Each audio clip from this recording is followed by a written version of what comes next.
Olá, natural de São Leopoldo, filho do senhor Eclair e da dona Aldina.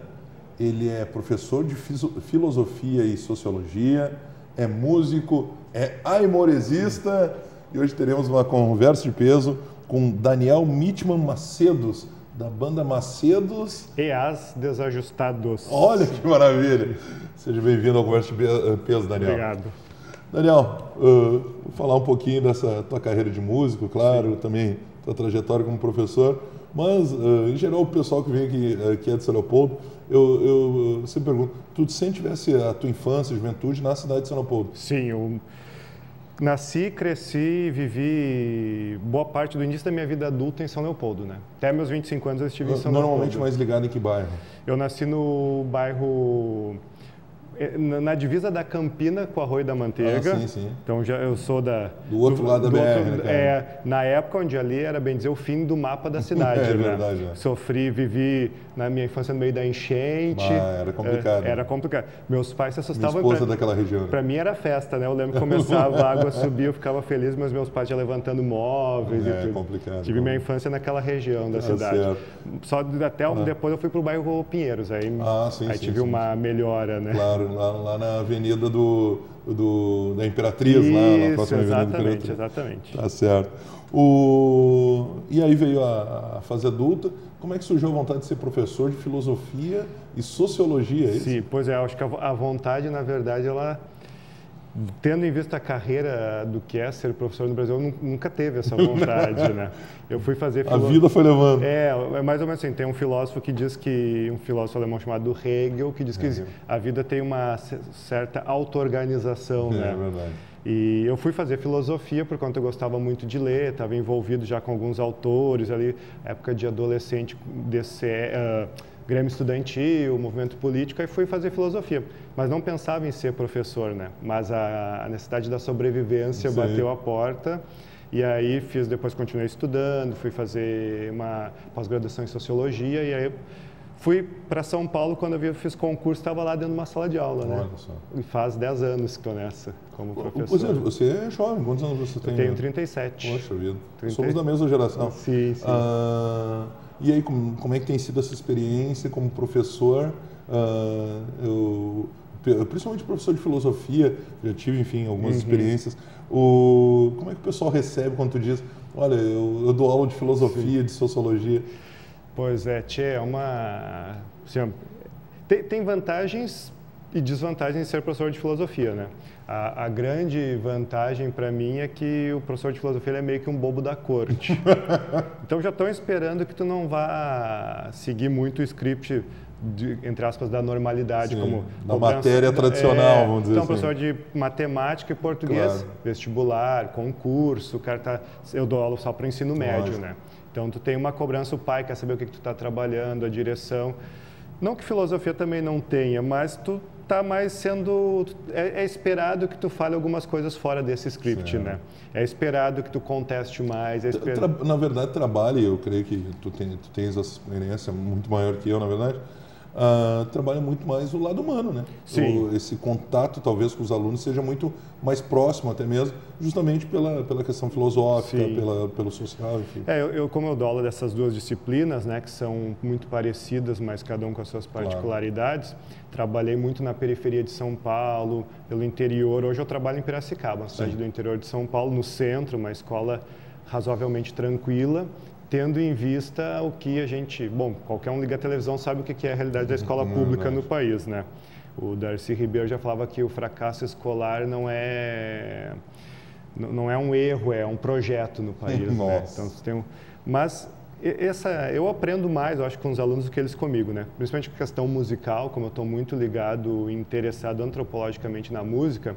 Então, toda essa história das músicas hoje que emergem no país do funk, está se discutindo, enquanto para o Senado volta alguém com problemas na justiça, se discute a proibição do funk no país, né? E eu vejo como o funk é uma cultura viva dentro da periferia e eu escuto mais, né? Fico escutando, aprendendo muito com os alunos, dando esse espaço.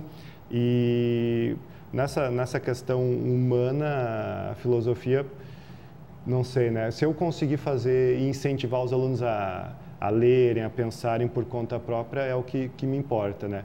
Claro que aí para isso tu tem um ferramental de ensinar alguns autores, algumas escolas da sociologia e tudo, né? Então, nesse caminho que vai um pouco. E como é que você, nascido, criado em São Leopoldo, foi ter essa transição lá para o interior de São Paulo, lá para Piracicaba? Hoje você reside lá, sim, inclusive é professor lá. Sim.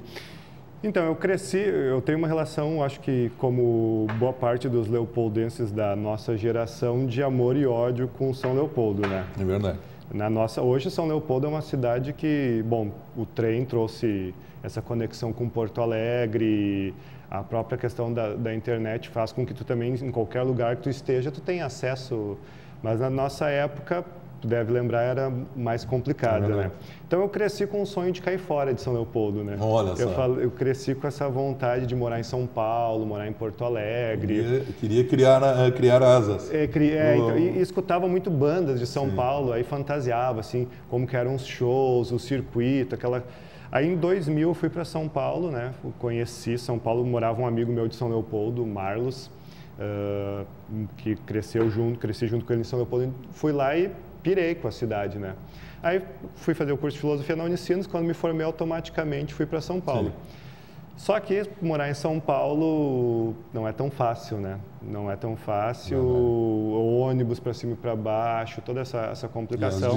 As distâncias são muito grandes, As distâncias, né? Muito grandes, custo de vida muito elevado. Eu costumo brincar toda vez que eu vou a São Paulo, né, pela minha atividade como jornalista. Olha, às vezes é mais rápido ir de Porto Alegre para o litoral aqui nosso gaúcho do que andar alguns quilômetros dentro de São Paulo. Sim, não, completamente, essa é a lógica, né? Como eu fiz o concurso, acabei me efetivando lá, não estava nos planos da hora voltar para São Paulo, apesar de que eu namoro esse retorno, esses 10 anos que eu estou lá, eu namoro o retorno para São Leopoldo, né? Ir morar longe de São Leopoldo me fez ver o quanto São Leopoldo estava dentro de mim, né? Não conseguia... Eu vivo 24 horas por dia pensando em São Leopoldo. É incrível, né? Isso. É uma coisa que eu não tinha noção, né? Eu não tinha noção disso. Distante, sente mais falta ainda, né?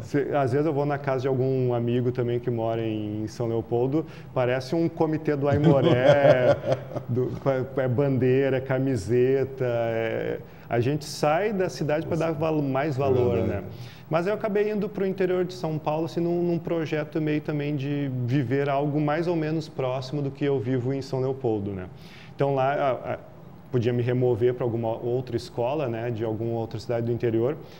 Piracicaba está a 170 quilômetros de São Paulo, mais ou menos. Tem o 15 de Piracicaba, que é um time local também, local, né? E lá mais ou menos eu faço uma experiência. Eu digo que eu fui para Piracicaba fazer uma autorresidência ou isolamento, exílio artístico, né? Então, os experimentos que eu faço com a banda, com a Macedos em São Leopoldo, eu tento reproduzir, replicar lá, né? Fazendo essa conexão São Leopoldo, Piracicaba, ambas têm um rio que corta o centro da cidade, o Aimoré e o 15 de Piracicaba, né? E justamente, até, tu me dá licença. Claro, à vontade, à vontade. O nosso manto aqui, né? Sim, esse é do nosso índio. O Daniel trouxe a camisa do Aimoré, pedi para o Jorge cortar aqui e mostrar para o telespectador. E como é que surgiu essa paixão? Claro, você de São Leopoldo, todo leopoldense acaba tendo a ligação com a Aimoré de alguma forma, o carinho, enfim. Deixar o distintivo. É verdade, sempre mostrando aqui o nosso índio. Mas tem alguns, e a gente comenta muito isso, algumas famílias, principalmente ligadas a Aimoré, os Cardoso, né, que a gente fala, claro. Que é teu amigo em comum também, tem uma paixão nossa grandiosa e talvez alguns, não, mas né, tu é gremista, mas é Aimoré, tu é Aimoré, mas tu é gremista, tu é Aimoré, mas tu é Inter, né?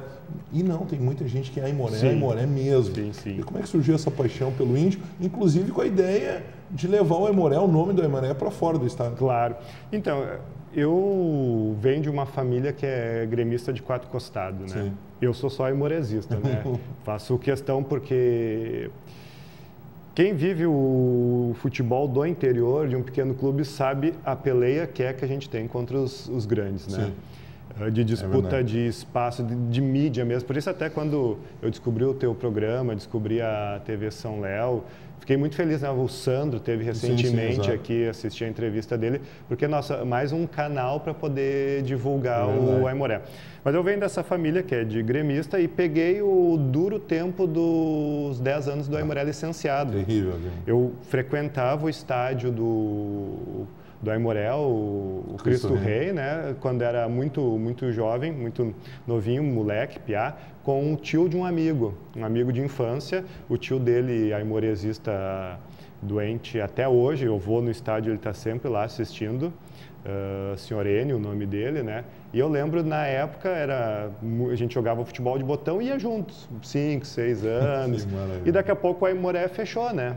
E eu sempre naquela ânsia do time local. Em 2006, se não me falha a memória, no ano que eu fui morar em São Paulo, foi o ano que o Aimoré retorna ao futebol profissional.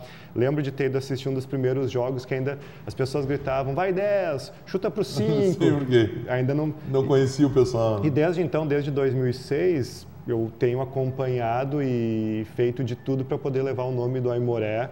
Inclusive, como professor, eu tenho uma vantagem, né? Porque professor, sou do Rio Grande do Sul, torce pro Grêmio, pro Inter. Não, Aimoré. É verdade. Aí tu explica quem é o Aimoré, né? Ando com a minha carteirinha de sócio-torcedor sempre junto. Verdade. Hoje estava um pouco frio, né? Ainda mais para quem está desacostumando a ser gaúcho. Verdade, né? Aí eu trouxe o manto na mochila para carregar junto comigo. Sem dúvida nenhuma. E justamente como é que é isso para ti que vive lá no interior de São Paulo, acompanhar à distância, muitas vezes, o que acontece no Aimoré, né?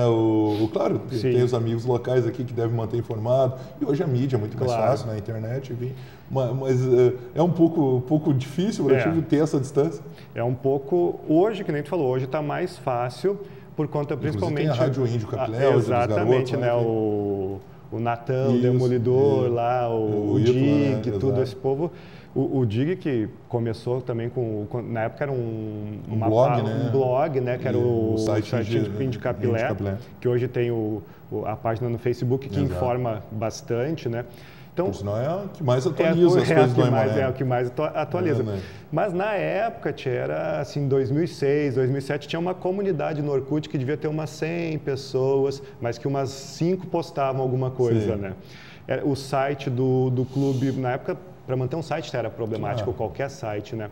O Vale dos Sinos, o jornal principal de São Leopoldo, eu lembro que era uma peleia, assim, porque eu cheguei a fazer uma campanha na época do Orkut, né? Uma campanha para a gente incentivar o jornal a divulgar o time da cidade. O jornal é local, né? Local, né? Hoje tá uma barbada, né? Hoje, com a Rádio Índio Capilé... Tem a transmissão, inclusive, de juniores. Tudo. Acompanhei, infelizmente, a gente não teve o acesso, né? Não logrou o sucesso. Mas para o Aimoré, o que importa é ver o Aimoré jogar. É bem isso. A gente vai ser o único time do Vale que vai jogar... Às vezes o pessoal acha que não compreende muito isso, mas é verdade. Claro que todo mundo quer vencer, isso é óbvio. Mas até eu conversando algum tempo atrás aqui no Conversa de Peso também com o Fernando Veiga, que foi presidente da Confraria Índio Capilé, e ele disse isso.